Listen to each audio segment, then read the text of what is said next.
Hello students, in the last class we have discussed about partnership relationship among the partners as to how partners are related to, I mean to say, responsible for each other.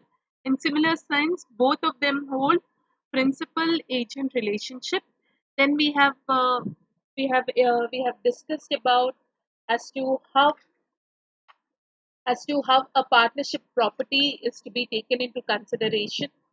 We have made a brief analysis of section 14 with regard to property of the firm and have stopped my class while discussing about goodwill.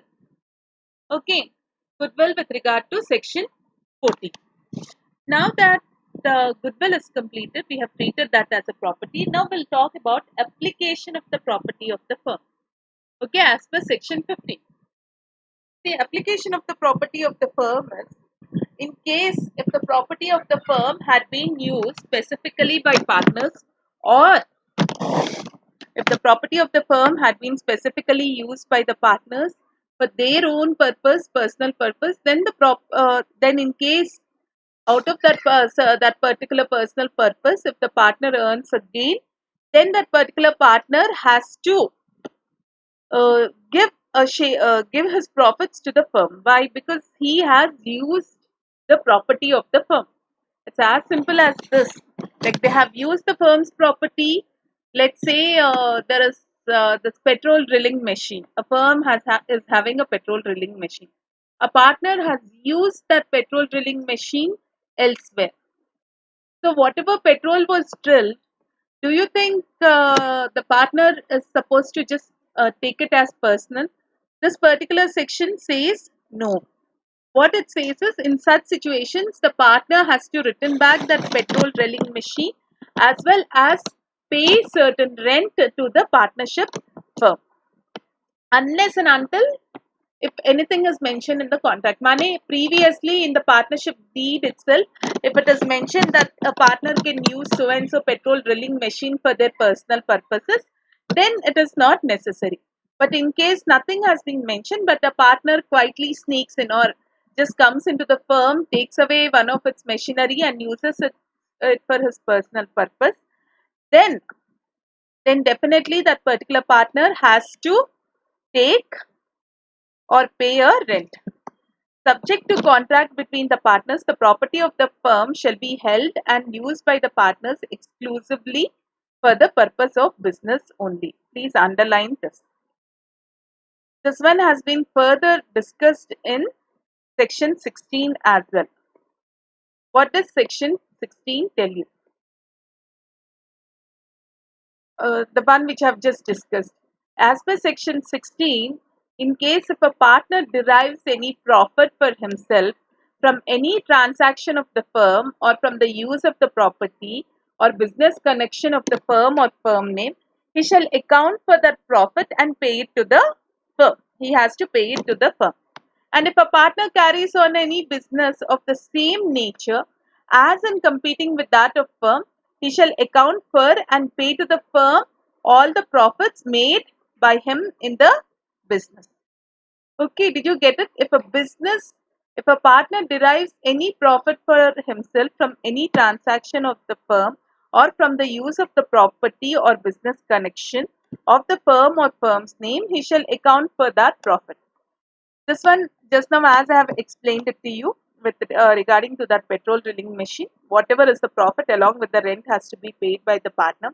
The second thing is in case of this partner elsewhere, he opens an office, carries on the business of the same nature, with the same nature and competing with this firm. Let's say Messrs.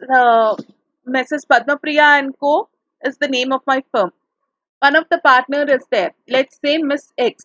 Now, if this Miss X goes elsewhere and in the same name, Mrs. Padmapriya and Co, she puts a board and starts doing her own business. Even in that circumstances, she has to pay. She has to pay.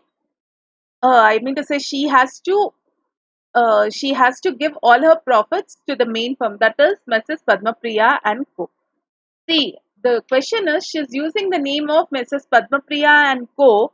to do the business and get the profits.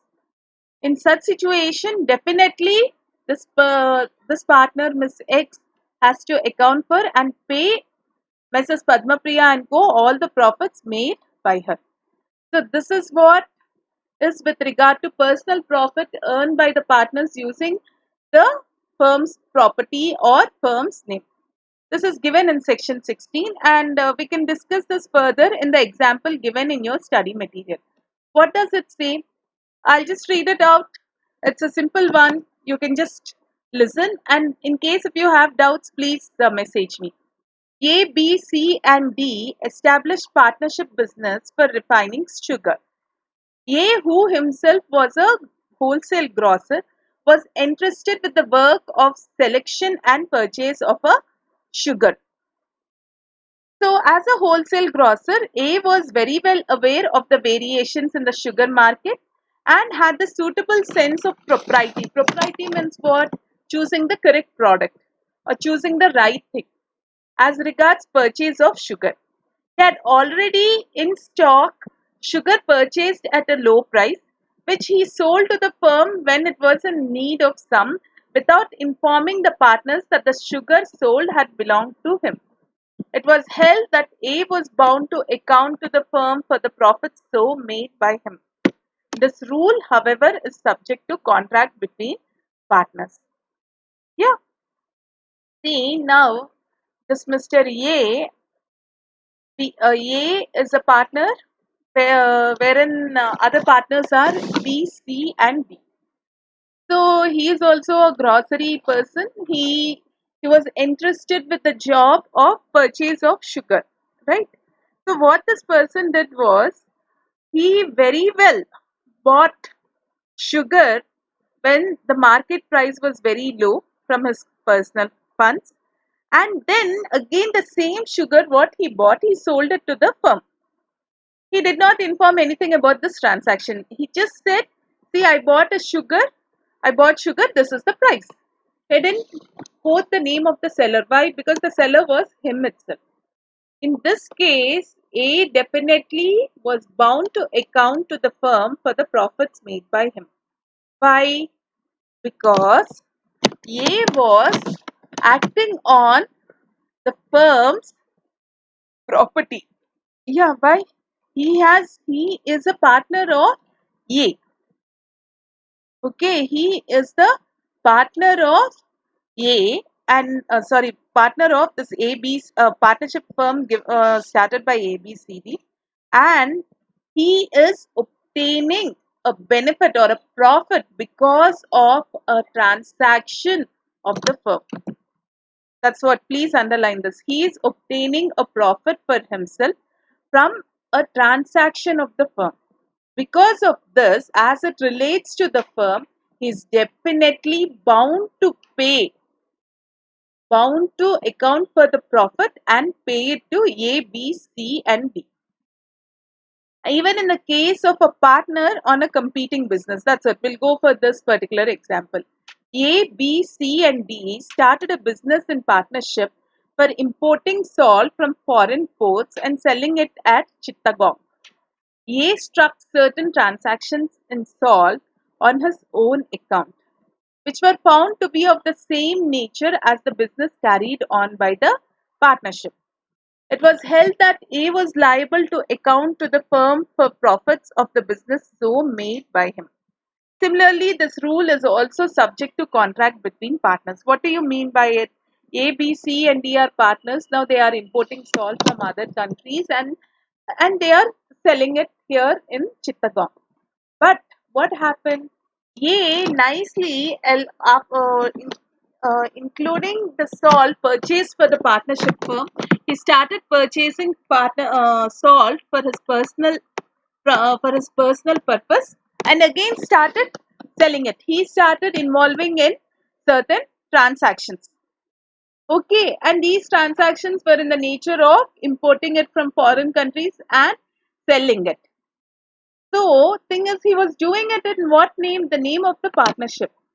So, it was held that A was liable to account for to the firms of the A was liable to account to the firm for profits of business so made by him. So definitely A was held liable and he has to account for all the profits earned by him, and definitely he has to pay all the profits to the firm by his doing it in the name of the firm.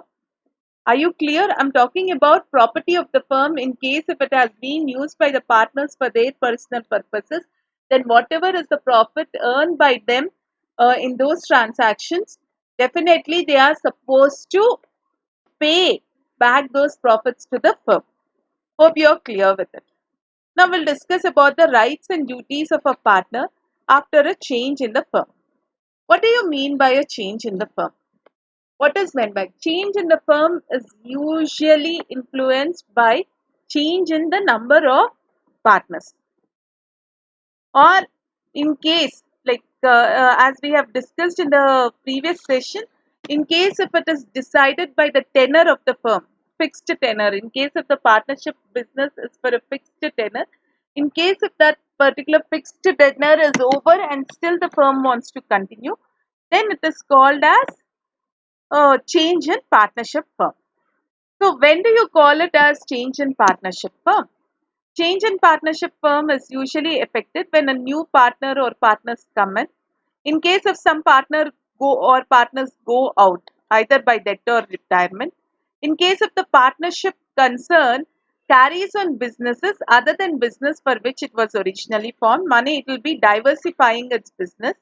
Then in case if the partnership business is carried on after the expiry of the term fixed for the purpose. In such situations, what should be the conduct of the partners remaining in the firm? So, what is the contract between the partners? What is the agreement between the partners? In case if there is a change in the firm, what are the different situations? Just now I have just read out what are the different situations where we consider that the constitution of a firm has changed. In case if a new partner or partners come into the firm, in case if the partner or partners go out, that is either by death or retirement, in case if the partnership firm is into diversification, or in case if the partnership business is carried on even after the expiry period, in case if it is a partnership firm based on duration and that specific expiry period had been set by the partners and that expiry period had is over, in such situation the partnership business is to be carried on. So according to section 17, what what what should be the partners conduct? Yeah, we'll be discussing that. So here I have used the word conduct. Please don't get confused between conduct and contract. According to section 17, subject to contract between the partners, in case what is the relationship, what is the mutual relationship or mutual rights and duties of the partners in case of the new firm. Let's say there is a change in the firm. What do you mean by change in the firm? Like we have discussed, in case of a new partner comes or new partner goes out, what is there is certain change. In certain change in the firm, what will happen to the mutual rights and the duties of the partners? They remain same. There will not be much change. So, in case if there is a change in the constitution of the firm, what do you mean by constitution? Money addition or deletion of partners. Either a partner had joined or either a partner had resigned. In such case, what will happen? The mutual rights and duties of the partners in the reconstituted firm remain the same as they were immediately before the change. In case, the next part is what? In case after an expiry of the term, that is what a partnership had been created only for a specific period, then in case that specific period had expired. In such situation, what will happen to the mutual rights and duties of the partner? Even in this case also, once it has been expired, again a new partnership firm, like they want to continue it. The other day I have even explained it to you saying that it can be called as partnership at will, if you remember. In such situations, what will happen to the rights and duties of the partner? The same thing. The mutual rights and duties of the partners, they remain the same as they were before the expiry, so far as they may be consistent with the incidence of partnership at will. Did you get me? Please underline this particular point. The mutual rights and duties of the partners remain the same as they were and before the expiry, so far as they may be consistent with the incidence of partnership at will.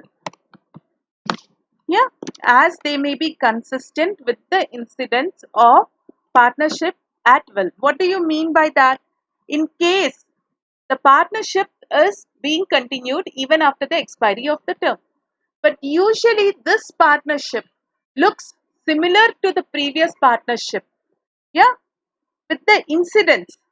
Yeah, it is quite consistent with all the terms and conditions whatever had existed before a firm had been I mean to say before the firm had expired, the same terms and conditions are still continuing. Then in such situation as well, we call it as we call it as that we say or we call it that the rights and the duties of the partners will not be changed. It will be same as they were before the expiry of the firm. In case if additional undertakings are carried out, here additional undertakings means what? Additional businesses. If the firm goes into diversification. In such situation, in case if a firm, like let's say firm is into cotton business. Now again they have diversified and they have entered into silk market as well. That is called as what? Additional undertaking. In case if a firm is constituted to carry out one or more adventures or undertakings, then in such case, uh, even in such case also, the rights remain the same. The rights remain the same. In case of a cotton business, usually whatever are the rights pertaining to partners are present, they are present when they undertake a new business. That is what silk business. Here also the rights and duties of the partners are usually the same. So I want you to underline the whole point where a firm constituted to carry out one or more adventures or undertakings carries out under adventures or undertakings are the same as those in respect of here. Please underline. I want you to write another point. The rights and duties. The rights. Please just mark it over here and write it down. The rights and duties are same as those in respect of the original adventures or undertakings. Here, the rights and duties. The respective paragraph with regard to rights and duties is missing. The rights and duties are the same as those in respect of original adventures or undertakings. This is with regard to additional undertakings. The next part is we'll talk about partners and their relationship with the third parties. How should the relationship of a partner be with regard to the third parties? As we have already discussed, always remember partner is an agent of the firm. Even though he is the boss, he represents the firm. Okay, partnership is the relationship between the partners who have agreed to share the profits of the business carried on by all or any of them acting for all. Okay, so in this case, a partner is the agent of the firm for purpose of business of the firm. Usually, he alone is the boss and he alone is the owner. Sorry, he alone is the employee. What do you exactly mean by an agent? Let's talk in a simple terms. Let's say there is a shop owner. Okay, now there'll be a person you might have seen in exhibitions or you might have seen in the local markets like Sultan Bazaar, Regimental Bazaar in Hyderabad, wherein there'll be some people coming out of the shop and saying, please come to our shop. We have got so and so good. We have got so and so best quality good. Please come, please come. Yeah, what is this person who is trying to invite you into the shop? Do you think he is the owner of the shop? He is the principal of the shop? No. He is only the agent of the owner of the shop, right? Please get this meaning very clearly. He is only the agent.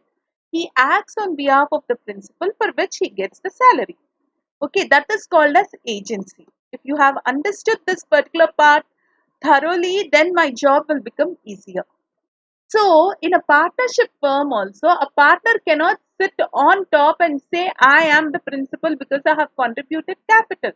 In case if he is doing anything, he immediately will be considered as an agent as well. He is answerable to other partners as well. He is answerable, and in case whosoever is the partner, whoever has done any particular fact, he also becomes an agent. Money, he definitely is answerable to the firm. So, how do we explain this? So, partnership is a relationship between the partners who have agreed to share the profits of the business carried on by all or any one of them acting by all. So, what does it mean? The partners are answerable, responsible as well as answerable to others. That means what? The partners are agents of each other. That's what it says. The partner indeed virtually means here in this sense, it means um, whatever, whether it is not said like that or whether it is not clearly said, he indirectly or impliedly embraces the character of both principal as an agent. So far as he acts for himself and in his own interest in the common concern of the partnership, he may properly be deemed as a principal. And so far as he acts for his partners, he may be properly deemed as an agent. Okay. In case if he is acting only for himself, then usually he is called as a principal. But what is the common purpose over here? The common concern should be of partnership. But in case if he acts for a partners as well, then he'll be deemed as a agent. So what is the distinction between a partner and an agent is the community of interest with other partners. Usually, in case a principal usually has an interest with regard to the whole of the partnership firm. See, the owner is more concerned about the profits and growth of the business. But usually, an agent is only bothered about his salary. Okay, he has just given the distinction. Usually, principal means what? He is concerned with the overall growth of an organization. But in case of an agent, he is only concerned with the he is only concerned with the salary. So usually he has no interest with regard to growth or business. Then how can you call a partner as an agent as well a principal? Principal because he is concerned with the partnership as a whole. Agent because in case if he is entering into any specific contracts, then definitely his interest will be counted. I mean to say, in case if he has entered into a contract on behalf of the firm, definitely he is responsible and answerable to other partners as well. Please underline the final paragraph as well. The rule that a partner is the agent of the firm for the purpose of the business of the firm cannot be applied to all transactions and dealings between the partners themselves. It is applicable only to the act done by the partners for the purpose of business of the firm. Definitely, the agency principle is only applicable for the purpose of the business of the firm. Then comes authority. Now that we have discussed that the partner should act as an agent. Now we'll talk about the authority of the partner as an agent of the firm. Okay. See, usually what are the powers of a partner? Or what way can a partner usually be authorized to do in a simple way? I can simple things. Let's start with simple things. That is what first and foremost he can open a bank account on behalf of the firm in his own name. He can definitely, in case if there is any suit filed against a company or he has filed a suit against the firm, then he can definitely withdraw that particular suit. In case of any liability had been filed by other person, like somebody had filed a case against the firm stating that some amount has to be recovered from the firm, in that case he can allow that liability. He can acquire immovable property on behalf of the firm, and he can as well, once he has acquired, automatically he can transfer this immovable property as well. Then he can enter into the partnership as well on behalf of the firm. Along with this, he can usually submit a dispute relating to the business of a firm to the arbitration. What do you mean by that? See, there is a problem with regard to business of a firm. I can take it like this. See, kasturi is manufactured from wild deer. So, manufacture of kasturi in India is banned. It's a kind of perfume substance. Let's say now few people have come together to manufacture kasturi. So now what happens immediately, the police will come and ask them to stop it. Why? Because it is banned in India. In such case, arbitration means what? A discussion out of court of law for a compromise or a proper settlement. In that case, they might argue with the government and they might get an compensation for having closed down their business. That is called as arbitration. Okay, so in such situations, who will submit this to arbitration? Arbitration also happens in court of law. That's why they have said submitting a dispute relating to the business of the firm to arbitration. So in this circumstance, definitely a partner can present a dispute relating to the business of the firm to arbitration. He can open a bank account on behalf of the firm. Yeah. And definitely he can compromise or relinquish any claim by the firm. What do you mean by that? Like, let's say a firm had claimed a particular property. Let's say there is a fixed deposit. Okay, it's in the name of two firms. Let's say ABC and Co and DEF and Co. There is some fight going on in it. Then a partner, because he's a partner of the firm, he can definitely say, okay, let DEF take away this whole of the fixed deposit. That is called as what? That is called as compromising or relinquishing a right or a claim on the portion of the a portion by the firm. See, mind you, all these points, please go through it. They can be asked in multiple choice questions, because the thing is, what are the things that a power or I mean to say partner can do? But once when he does such things, he should be answerable to the other partners. That's what they say. He cannot say, see, I'm a partner of the firm, that's why I have relinquished. Relinquished means what? Removed, or have just given it away. Given it away only because I'm a partner. He cannot say that he. That's what the agency relationship of the partner comes into being. Why? He cannot just relinquish any right just like that. Why? Because he is also is that by virtue of Partnership Act, he also has to act as an agent to the other partners. Definitely, just like that, he can withdraw a suit or proceedings filed on behalf of the firm. He can admit any liability in a suit that has been filed against the firm.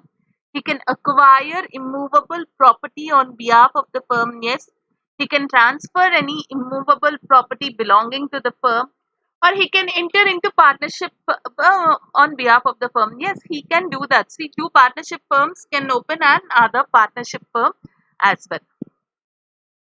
So, how does this particular act bind a firm? Sorry. In a company, if a member does it, it is not bound to the company. Money, the company is not responsible. But in case of a partnership firm, in case if an act has been done by one partner, then let me tell you, definitely it binds the firm as well. How is it done? Yeah, what is the instrument used? How do you know that an act performed by the partner has been done on behalf of the partnership itself?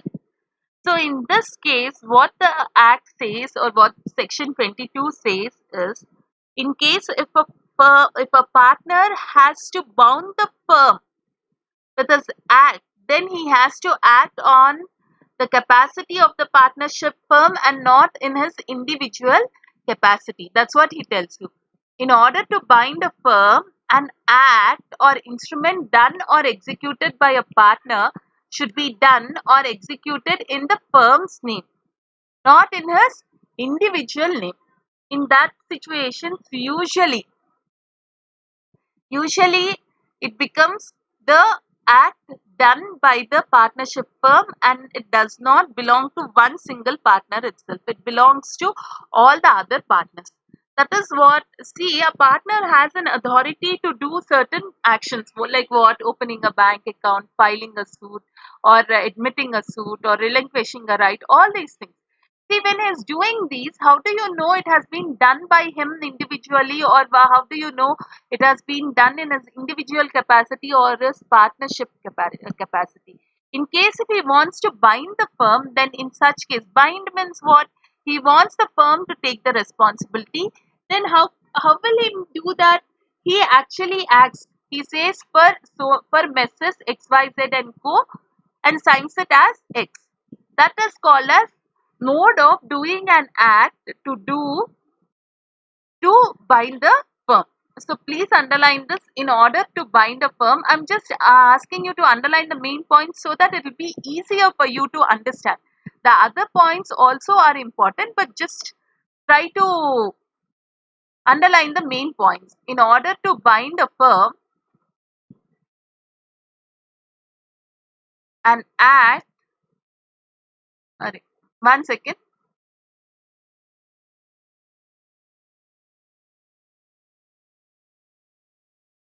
In order to bind a firm, an act, let me underline this, an act done or executed by a partner, on behalf of the firm shall be done or executed in firm's name. Expressing, that's what, to bind the firm. So what is the analysis? As I've already explained, the act, uh, see, usually a partner with an implied authority can act on behalf of the firm. And how does he bind the firm with his act? By writing his name clearly. I mean to say the name of the partnership firm clearly. Like what example? For XYZ and Go, X will sign that particular agreement. That is called as binding the firm. Now we'll read out these two sections together. What is that? Section 19 and section 22. Here he has given it in an analysis. Like what kind of acts usually are usually performed by the partner binds the firm. Okay. So do we have any such restrictions for it, or do we have any kind of exceptions for it? Yes, very much we have exceptions for it also. What are they? The act which had been performed must relate to the business of the firm. He cannot do personal things on the name of the firm. The act must compulsorily relate to the usual business of the firm. And the act must be performed during the normal conduct of the business of the firm. It is like see a person who's dealing with like let's say a partnership dealing with supplying cotton now get to go and start supplying silk. A partner should not start entering into contracts for supplying silk. So in that case, this conduct is not in agreement with the terms of partnership agreement deed. So act is done in normal conduct of business of the firm. The act to be done should be done in the name of the firm itself. In these cases only, these are the exceptions wherein the particular sections of section 19 and section 22 usually does not apply. What are they? Section 19 and section 22 says that section 19 tells you that a partner has certain authority to act on behalf of the firm and what he can do. unless and until there is something mentioned in the contract. And section 22 tells you that how can a partner bind the firm with his acts by signing, I mean to say, by taking the name of the partnership firm and saying that he is acting on behalf of the partnership firm, he automatically binds the firm with his actions. Now, do we have any exceptions for it? Yes. Not exceptions, conditions. What are the conditions?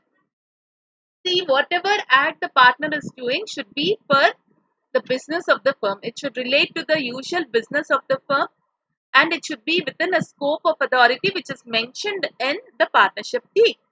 And it is done, that particular act should be done for conducting the business in a normal manner.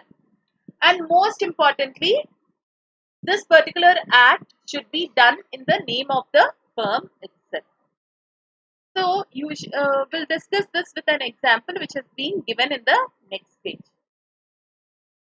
See, X is a partner in a firm of solicitors. Solicitors means here usually, please first write the meaning of solicitor. A person who acts for benefit of another, like a person who usually a person who usually actually acts for the purpose of benefiting another person. He let me tell you, in other countries we don't have uh, we usually don't have such middlemen in India, but usually in legal profession, like you have people who help other people to draw a will fairly. Like he counsels a person or he advises another person as to how to solicit money, how to draw a will properly. Like for example, solicitor is a person, an advocate is there. A person wants to draw his will, divide his property among his children. So this advocate comes, explains this person as to what are the pros and cons in division of the will, states about the various acts in inheritance law, and makes him draft a proper inheritance bill. So what is this person called? Of course, his profession is he's a lawyer, but he can also act as a solicitor. He is acting for the his providing additional consultancy services for purpose of drafting a proper will. Let's say a will of a particular person. That kind of people are called as solicitors. The regular meaning of solicitor is a person who is like who a person usually of legal profession, uh, a person who deals with convincing and explaining the important facts for drawing up of wills or other legal matters. See, now let's go to the example. X, a partner in a firm of solicitors, borrows money and executes a promissory note in the name of the firm without authority. See, here he doesn't have an authority. When he says how do you know, ma'am, that this Mr. X does not have any authority? We know it because X, it has been clearly written in the question. And moreover, when they write it in the question, assume that it is very much there in the partnership deed. X is a partner in a firm of solicitors. He borrows money and now executes a promissory note in the name of the firm without any authority. In such case, definitely the other partners are not liable. They need not now repay the money. You cannot quote sections 19 and section 22 saying that a partner has an authority to act on behalf of the firm. Here, what is the biggest flaw? He does not have an authority to do that, and that is clearly mentioned. So that's what it says. The other partners are not liable on the note as it is not part of ordinary business of solicitor to draw, accept or endorse negotiable instruments. However, it may be usual for one partner of the firm of bankers. In case if it is a firm of bankers, then he can definitely borrow money. Why? Because that is the regular business for a banker. A bank, what is the how does bankers work? Usually they borrow money and then again this money borrow money at a cheaper rate of interest, and again they lend it at a higher rate of interest. The mean level is earned as the profits of a banker. In case if there are partners who deal in the business of banking, then it is definitely possible that he can borrow money, but not in the case of solicitors. Now he has explained some other case studies, even though he has given it in examples, it can come in multiple choice also. In case of partnership is of a general or a commercial nature, the partner may pledge or sell the partnership property. He may buy goods on account of partnership. He may borrow money, contract debts, and pay debts on account of partnership. Commercial in nature means either they are dealing with goods and or anything like mercantile basis. So in such case, what is he supposed to do? He may pledge or sell. Pledge means what? He may put the partnership property. He may take a part of partnership property, put it with the money lender, and say that and take a loan. Once the loan is repaid, he gets his article back. So that is called as pledging. He may pledge or sell the partnership property. He may buy goods on account of partnership. He may borrow money or contract debts and so on. He may, like in case of negotiable papers, in case of his otherwise, then only he can draw, make, sign, or endorse these bills of exchange. Next, we'll talk about extension and restriction of partners' implied authority. Extension means we have just, as per section 19, we have discussed about the implied authority of the partners. Now we'll discuss about what are the aspects wherein these specific authority or rights of a partner can be extended. Extended means can exactly here extended means he can act additionally upon this particular right. Restrictions, yes, they can have certain restrictions. So what are these additions and restrictions? We'll just discuss about it. So what are these extensions? So as per section 20, usually the partners in a firm may be usually either by contract between the partners, they might extend or they might give additional rights to one particular partner. In case no such restriction or rights have been given to the partner, which falls within this, uh, which falls within the powers of the partner, in case if he has acted upon it, then it depends upon the circumstance and it depends upon the act, like whether he has acted for business purpose or any other purpose, like what we have discussed in the example, or decides about the binding authority. So, whatever, notwithstanding any such restriction, any act done by the partner on behalf of the firm which falls within its implied authority binds the firm unless the person with whom he is dealing knows of the restriction or does not know or believe that the partner to be a partner. What do you mean by that? See, usually the partners in a firm might restrict the powers of the partners. They may extend or restrict the authority of the partners. The authority which we discussed just now. Uh, Whatever it is, like the third party is there. See, a partner might be dealing with a third party. Yeah, there are third parties. This case, the third parties might know about the restriction of the partner or they might not know the restriction of the partner. So, how does this authority work? See, clearly we have stated that the partners have certain authority to do business on behalf of the partnership firm, and in case if they have acted as per their authority, definitely, definitely they cannot. The partners usually the partnership firm cannot take a back stance and renounce it. The partnership is bound by the acts performed by the partner. For that, we have just known the rule. In case of the partnership agreement has reserved certain rights of the partners, then what is the situation? Usually, even though a restriction has been kept in the partnership deed, what the law says is, that is the Partnership Act says is, whatever act has been performed by the partner on behalf of the firm and which falls within his authority, it binds the firm. In case,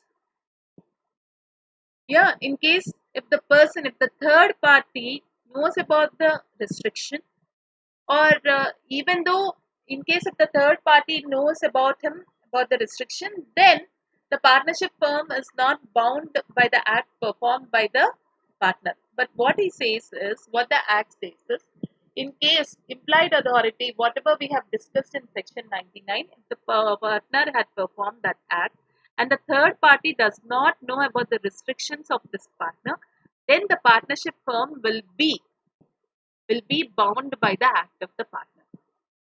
See, that's what it says. It is a combination of section 19 and section 20.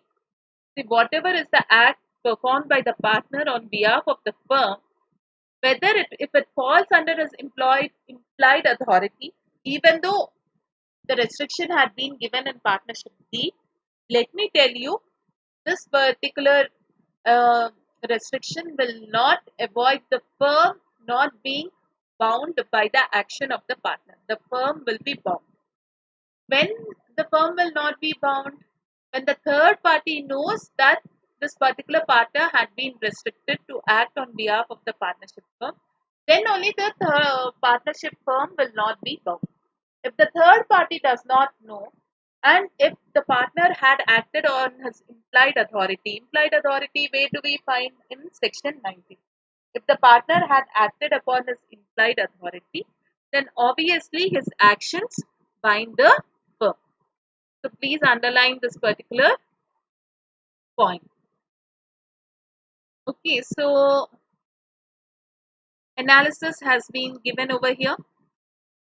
So what analysis is what I have just explained it to you. But in case of the third party, that's what it says, the restrictions imposed on the implied authority of the partner by the agreement shall be effective against the third party. When will it be effective? Only if the third party knows about the restriction and the third party does not know that is dealing with a partner in a firm. In those circumstances only, the restrictions imposed on implied authority of the partner shall be effective against the third party. Mani, the third party should know about the restriction, or the third party should not know that he is a partner. Then only the firm will not be bound. I mean to say, will not be bound by the act performed by the partner. Let's go through the example one. A partner borrows from B 1000 in the name of the firm, but in excess of his authority and utilizes the same in paying off the debts of the firm. Okay, here the fact that the firm has contracted debts suggests that it is a trading firm and as such it is within the implied authority of B to borrow money for the business of the firm. This implied authority, as you have noticed, may be restricted by an agreement between him and other partners. Now, if B, the lender, is unaware about the restriction imposed on A, the firm will be liable to repay the money owed to B. In case of the B is aware of the restriction, then definitely the firm need not have this liability to repay B. What is it? See, A is a partner. Let's say it's a trading firm. A can borrow money. So A has borrowed, let's say 11,000 rupees. His authority is only 10,000 rupees, but he has borrowed 11,000 rupees, 1,000 rupees additionally from, let's say, X. Now this X, in case he knows the borrowing powers of A, then this A's firm is not bound to repay it to X by, because he has lended 1,000 more to A in spite of knowing that A's borrowing powers is 10,000. In case if Mr. X does not know the borrowing powers of this particular partnership firm related to A, then partnership firm is definitely bound to X. That's what this example tells you. Please go through this example. See, usually these extensions or restrictions is possible only with the consent of all the partners. Only with the consent of all the partners is this extension or restrictions available. Otherwise, usually it is not available. So, what happens for in case if there is an emergency? So, what are the additional rights given to the partner? Usually, in case of additional rights, rather than that, the law is quite diplomatic. It says that in case of any emergency, to protect the firm from a loss, in case if the partner has acted as a person of ordinary prudence, yeah, then such acts automatically bind the firm. Let us say a partner is forbidden from repaying money to a creditor of the firm. Just assume. But now the creditor is ready to uh, like creditor is now because the firm had not paid any money. The creditor is ready to take over the property of the firm. In such case, even though let's say this partner A has a restricted authority saying that he is not supposed to repay the debt, he gets he collects money elsewhere outside, he borrows money outside and repays this particular big creditor. In this case, now the other partner should not say we have restricted the right of B, so we are not going to repay the other creditor because B had this particular person. Let's say, I have used the word B. It is A. Now that A had used his prudence to save the firm from that particular creditor, the law says that definitely the partnership firm is bound by A's borrowings and the other creditors have to be repaid. That's what the section 21 says. In case if a partner has an authority in an emergency, he can do all such acts for the purpose of protecting the firm from a loss as would be done by a person of ordinary prudence. So this is with regard to partner's authority in emergency. Then let's talk about what is the effect of admitting a new partner. In case if a new partner has been appointed by the firm. Usually, a new partner has been admitted means an admission or representation made by the partner concerning the affairs of the firm is evidence against the firm if it is made in ordinary course of business. What do you mean by that? And see here, admissions by a partner. Sorry, I have said admission of a partner. Please get the English. I have read it wrong. The admission by a partner here means a partner had confessed to something. A partner had confessed something. He had represented something. He had explained about something. Then what is the duty of the firm concerning the firms of the firm? Then usually that particular representation can be taken as an evidence. How is it possible? Let us discuss it with the help of a case study.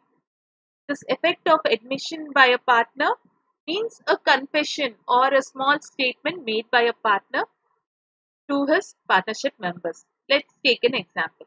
X and Y are partners in a firm dealing in spare parts of different brands of motorcycle bikes. Okay. Z purchases a spare part for his Yamaha motorcycle after being told by X that the spare part is suitable for his motorcycle. Y is ignorant about this transaction. The spare part proves to be unsuitable for the motorcycle and is damaged. X and Y now both are responsible to Z for his loss. What do you mean by that? See, X, or either by mistake or by error, had sold a part to Z saying that the part is suitable to the motorcycle. But now the motorcycle got spoiled. Okay, so in this case, even though Y is ignorant, in case if an admission had been made by the partner saying, see, if X tells to Y, see, I only sold this part to to Mr. Z, then automatically both X and Y would be liable.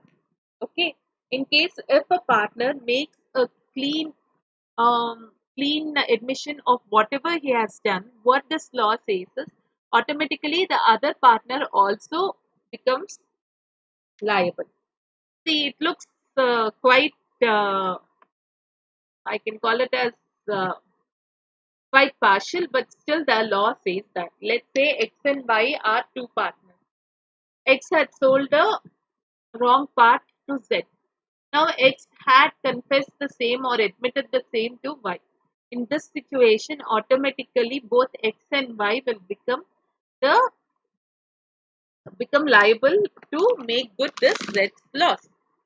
So let's just underline few points. An admission or representation by partner. Uh, I'll talk about the exception over here. We'll first talk about the exception and then we'll go into the main point. The main point, please underline over here concerning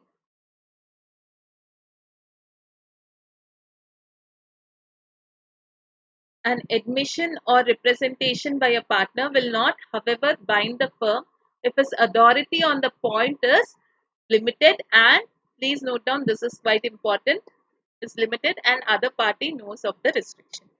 Let's say in the same example, X is not supposed to sell these spare parts. He is not into the spare parts business.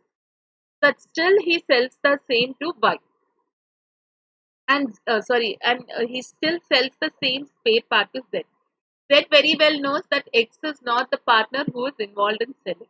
In that case, this partnership firm will not be liable. That is, Y will not be liable. Okay, this is the exception. What I have asked you to mark in red is actually the exception, and the first point is with regard to the definition. Then we'll talk about effect of notice to the acting partner. What is effect of notice to acting partner? The section 24 talks about notice to a partner. Notice to a partner means, see, like usually this partner, he acts in the business of the firm. He is into activities of the business of the firm, and he is served a particular notice. In such case, even though the notice have been served to one partner, it is expected or it is taken into consideration that the notice had been set forth for all the partners. It had been given to the all the partners. Yeah. So it doesn't mean only, it is not necessary that all partners should get a notice. Even though the notice is concerned with only one partner, it is equivalent to the rest of the partners as well. And this notice should be actual, not constructive, and it should be received by the working partner. So if one partner receives the notice, it is equivalent as though that the notice had been served to all the partners, and it must relate to the firm's business as well. I'm just highlighting this particular point. You can just go through it. Like for example, P, Q, and R are partners in a business for purchase and sale of second-hand goods. R now purchases a second-hand car from S. Usually now R comes to know that S had sold him a, a, a, a stolen car which belongs to X. Even though P and Q are ignorant about it, they'll be still liable because R had got to know about the car during the course of his business. Yeah, during the course of his dealings. So, whatever is the case, all the partners will be liable to X. We have also learnt it in Sale of Goods Act. Whatever is the title of the seller, that is S is a thief, the same title passes to P, Q, and R. See, the next example, A is a partner who actively participates in the management of the business of the firm, bought for his firm certain goods, while he knew of a particular defect in the goods. His knowledge as regards the defect ordinarily would be construed as the knowledge of the firm, though the other partners, in fact, were not aware of the defect.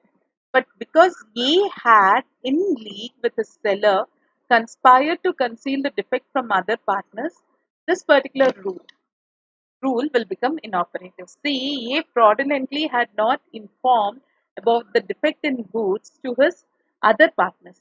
in such case, only A will be liable and not the other partners.